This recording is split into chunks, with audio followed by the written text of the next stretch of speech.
Welcome to Uhambo Lwami, my journey, where we profile legendary contributors to the arts, culture and heritage sector of South Africa. We've had episode 1 and episode 2. Today we are episode 3, where I'm going to be interviewing Dr Lungelo Gumede, who owns and runs Lungelo Works Museum, where he does sculpt work, where he does life-sized figures. As you can see behind us, we're going to be delving deeper into who he is and why is it that he's chosen this type of field or career as a way of both generating income as well as making artistic statements. Dr. Lungelo Gumede, welcome to Uhambo Lwami, my journey. How are you today? I'm okay. Thanks very much. Thank you so much. It's been a privilege for us to firstly track you down and secondly request this interview because we feel that the work that you do for the sector of arts, culture and heritage is quite important. Most importantly because you create memories, but most importantly, over and above creating memories, you document real life-size individuals. Just briefly give us an introduction into who Lungelo is, where you come from, how is it that you've come to be this world-renowned artist?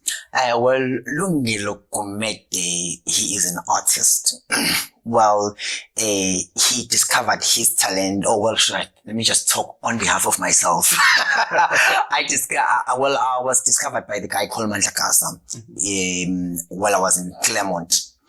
I was just, when I just finished matric, I had to live with my mom in Claremont because I grew up in Ndwedwe. Yes. Where I finished my matric from primary school up until matric. I was in Ndwedwe. Then from there, I went to Claremont to live with my mother there. And then Mandlakasa, he was an artist who discovered my talent. Then he took me to the Bird Center where I started the Bird Center residency program in 2003. That's how I was discovered because he saw my artwork that I was doing. I was just doing drawings because I didn't know what I was doing was art. Yes. In school, remember I grew up in rural areas, so I didn't do art as a subject. So what I was doing, I didn't know it was art, isn't like art. The only thing I knew was people would be like, Yeah. Yes. So, people used to call me that. Up until Mandlakasa discovered my talent and he took me to the Bird Center. That's where I realized that what I was doing was art. Just give us a sense of your childhood. We've learned the story of Mandlakasa and the impact of your mom, obviously growing with her. Give us a sense of your childhood growing up and discovering that you can actually become something over and above just an ordinary artist who was sketching drawings at the time.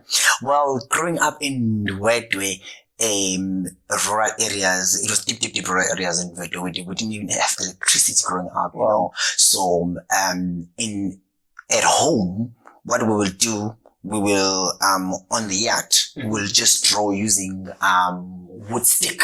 Yes. Just on the ground, you know, we'll just draw. Then after that, later on, the wind will come and will blow the drawings away, you know. Up until I started school, then we introduced to pencil and sketch pads and stuff like that. Then what I will do in school while the teacher is, teaching, I will tear the paper, then I will be drawing. Teacher is teaching on the chalkboard. Lungelo will be drawing. When the teacher is finished, I will show the teacher, this is you.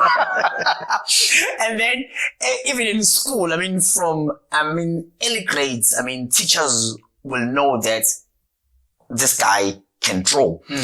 When periods changes, maybe there's a period of mathematics and there's a period of geography. Yeah. Then when the period of geography comes, then the geography teacher will ask, where's Lungelo Gumede? They say, come and draw the map of the world in a chalkboard. Then I will draw the map of the world. If a biology teacher comes, then we're learning about the diagram of the ear, the diagram of an eye. I can draw an eye. Then I'll go to the chalkboard. You remember that we didn't have like copy machines and stuff like that. There was only one textbook. So the teacher will give me that textbook. Then I will go and draw the diagram of an eye, the diagram of an ear, the diagram of the digestive system. Yes. You know, I will pass with distinction. Why? Because this thing is in my mind. I can draw an ear, I can draw an eye, I can draw nostrils, the respiratory system, the digestive system. Yes. All those kind of things, they will come to me, give me a book, draw it on a chalkboard. Then all the kids, all the students now, they will draw from the chalkboard what I drew from the textbook. Does it make sense? So essentially, you've been a teacher from an early age. Exactly. What has been your inspiration? I think most of us draw inspiration from something or someone or somewhere. Where do you draw your inspiration when you're about to create artistically? Well, now it's different. Before, when I started, it was just me expressing myself. Yes. It was just me drawing what I desire to draw, But when you're in business, it's a different story because you need to make money. You need it's business. When it's business, you just don't just express yourself. Yes. You need to see where the opportunities are. You need to structure your business, because once you study, I went to DUT and study, arts, and then I've learned communication, I've learned business skills, So now you're not just drawing, you're not just making sculptures, it's business. And tell me, we live in a digital age where almost everyone is screaming fourth industrial revolution, right? Has this enhanced your output, or to a degree you feel that it corrupts art in its purest form? It does. It does corrupt art, because what happens now with all this, with this fourth industrial revolution that you were saying, everything goes digital. We as artists, because our work is still a freehand. Yes, our work is still visual, so it affects us big time, because now when you if you're drawing a portrait, it's like a portrait. Yes. Some people, they just scan this thing, duplicate it on the computer, and print those big prints.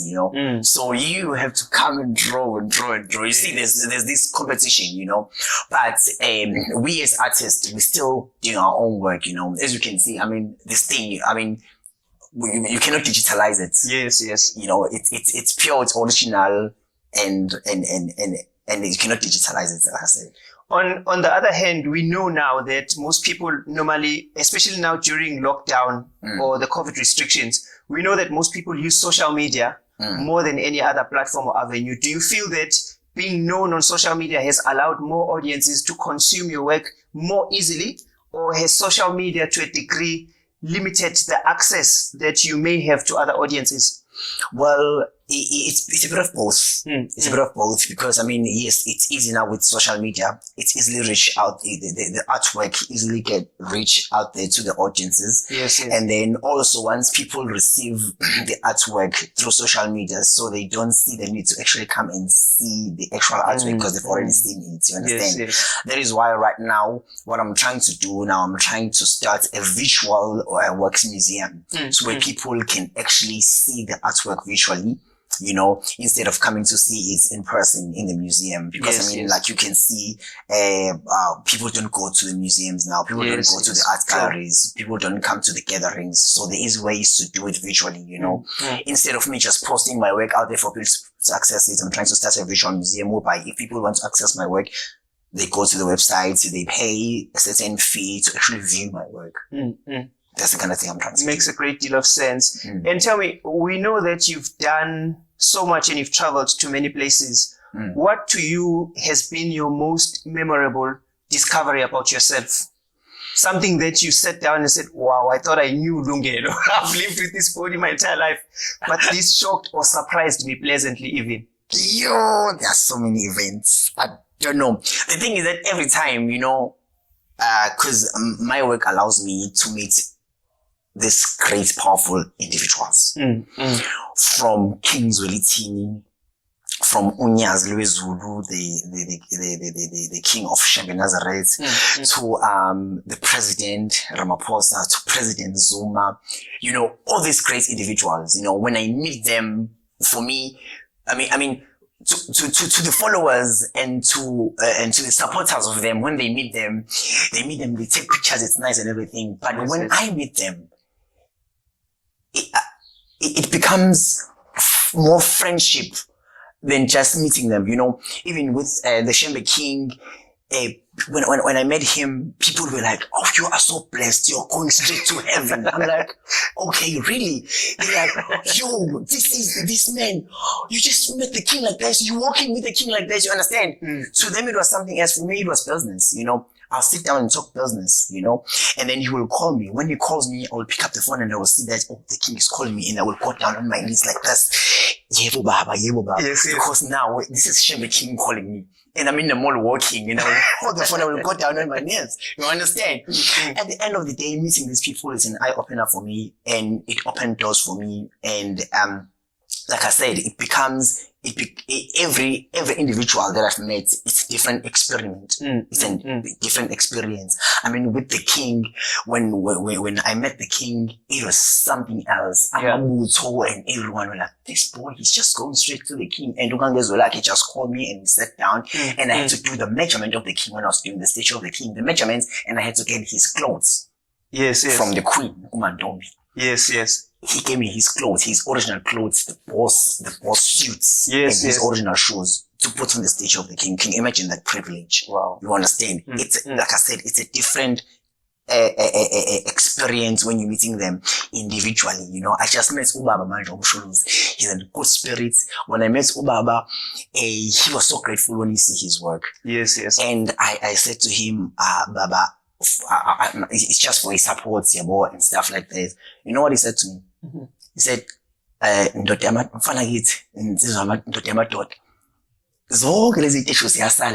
meaning that he's taking all the stage. Wow. I'm like, but president, he's like, no.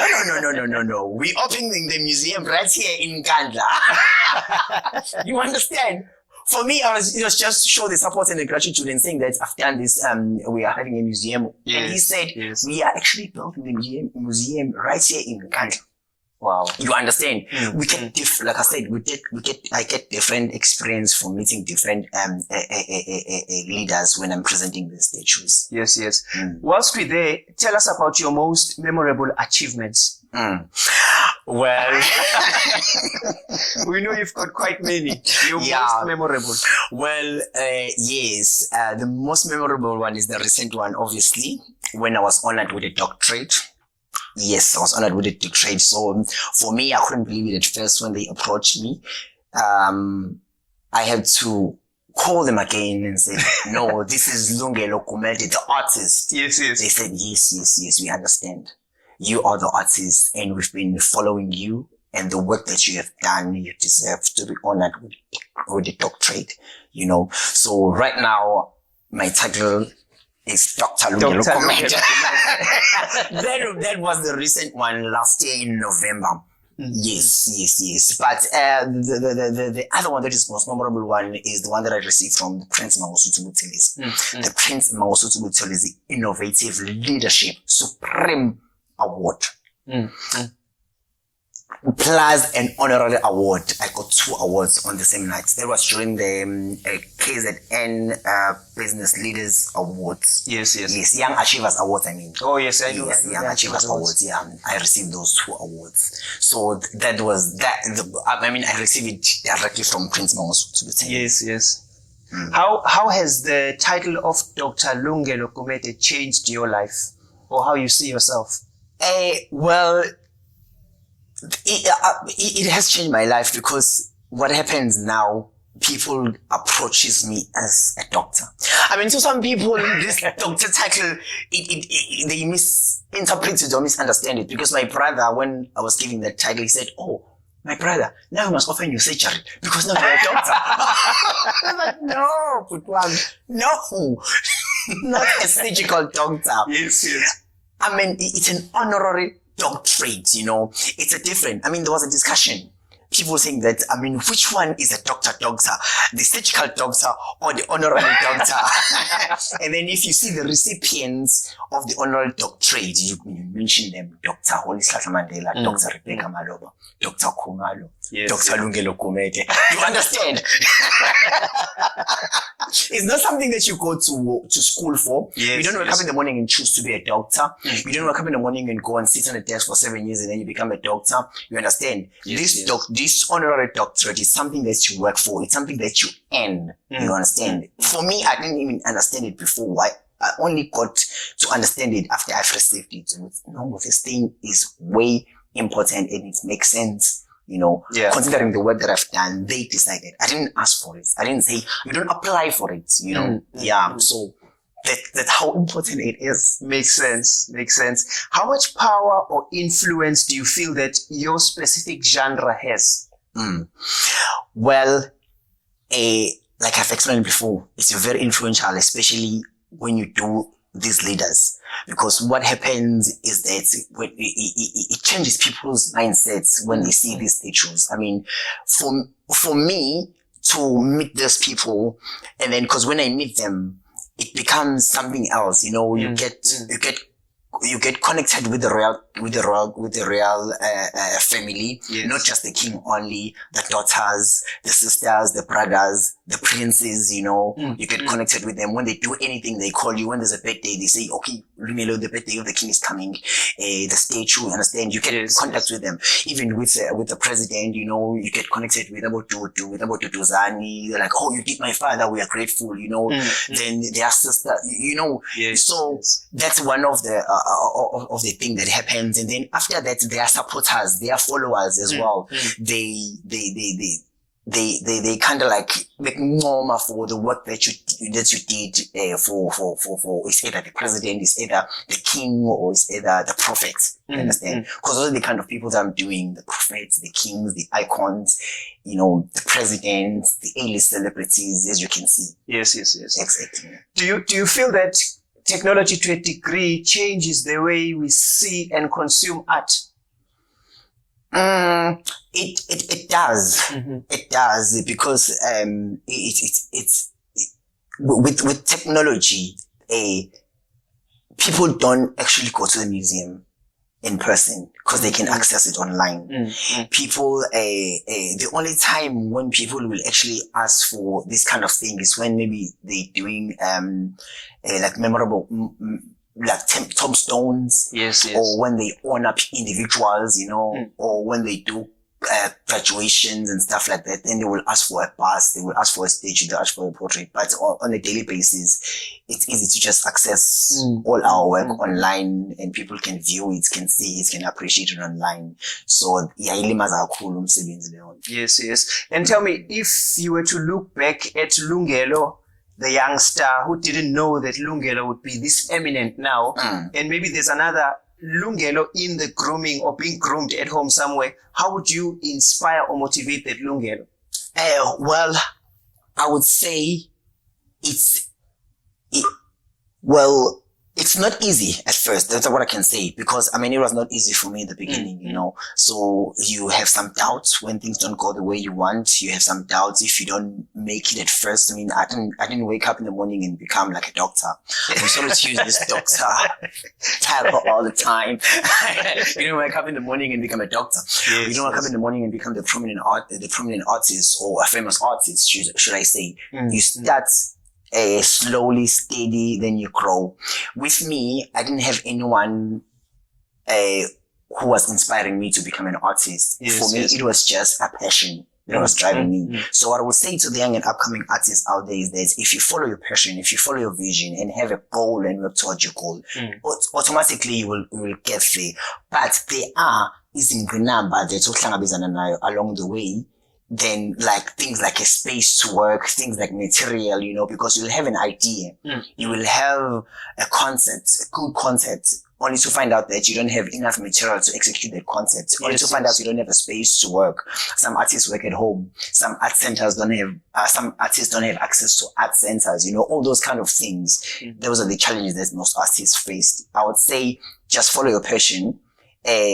Even if it means that you don't have access to these kind of places, you just create a small corner at home, do your drawings, you know, get to know other artists, you know, select one individual that you look up to, you know. I mean, when we grew up, we didn't have to. Now there are many artists that you can, that are role models, you know, that helps a lot. Yeah. How would you analyze the current artistic landscape in South Africa? Well, it's always been like this, dominated by white people. I mean, the artistic landscape, as you can see. I mean, the galleries owned by white people. So if you are not strong, if you are not passionate, if you are not forcefully in this industry, you will think you will fail along the way. You know, you need to work hard, dominate it. I mean, we need to dominate it. We dominate the industry as artists, you know. I mean, even with me, I mean, this thing is what dominated, what should I say? Department, you know, the arts as a whole. So to penetrate it, it's not easy. It's not easy. You have to be good. For me, I told myself that I have to be good to make sure that you penetrate the industry. Yeah. And tell me, in terms of art as a craft, do you feel that someone needs to be spiritual to be an artist, or art in its entirety is spirituality? That's what my grandmother used to say to me. I was like, my grandmother, I always wake at night. That's when I get inspiration. My grandmother would be like, ngoba kusuke sekufika idlozi umsebenzi wakho umsebenzi wedlozi. I'm like, go come on. He's like, at night that's when abantu abadala comes. Yeah. So that's why I like to work at nights, because during the day I get distracted by, you know, moving things, moving objects, phone calls, people calling and stuff like that. But at night when it's free and it's quiet, that's when the inspiration comes. And my grandmother also used to tell me that, umsebenzi wabantu abadala lo khona ukhokho wakho wayenza and stuff like that. So, because I mean, when people ask me, how do you do this? I don't know how to explain it, because I mean, I just use clay and pictures, then I mold it, then it comes exactly as it is, you know. And every time when I feel like I don't get it, I can't get the into like the actual resemblance of the person, I will just leave it like that and sleep. Once I get some sleep and rest, when I wake up, then I'll come back and redo the stage, and then I'll get it exactly as it is. So I think my grandmother was right when he said this thing is spiritual, you know. It's not just a talent. People will look at my hands and say, you've got hands of gold. I mean, it's in your hands. Your hands are blessed. And I'll be like, only if you knew that it's just not my hand. This thing comes. Yeah. It is spiritual, like my grandmother was saying to me. Do you sense that being as popular as you are has made life as an artist easier for you, or you still find and face challenges along the way? Well, to the eyes of people, it's easy. Because everywhere I go, people will think you've made it, you know. If you look at my biography, if you look at my CV, it looks like I've made it. Yes. The only thing that they don't understand my goals. When they see my achievements now, they think, you've made it. But for me, it's just the tip of an iceberg. There's more that is in my mind. There's more that I still need to achieve, and I work towards I work towards something greater than what they see.